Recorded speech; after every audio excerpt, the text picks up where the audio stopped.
Einar, tæpara mátti það ekki standa? Nei, bara spurning síðasta skot og það er nú eitthvað sem að, er fyrir áhorfendur en það er súrt að tapa. Teiknaði þetta upp með Jeb í síðasta skotinu? Hann átti að opna sig fyrstur og fá boltan ef að mögulegt væri á.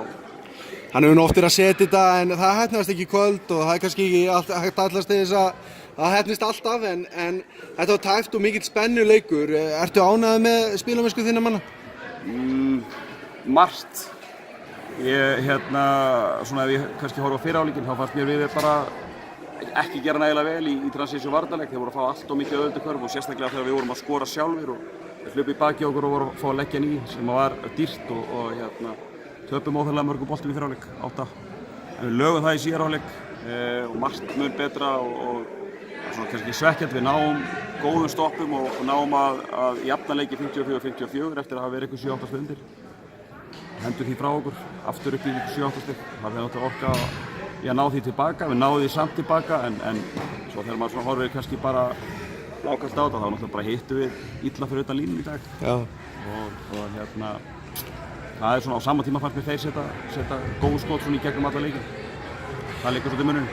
Það hefur verið, svona 10 fingur á deildarmeistaratitilinn ef þið hefðu klárað þennan leik en þið eru ennþá á toppnum og er það ekki bara, markmið í bili að klára það?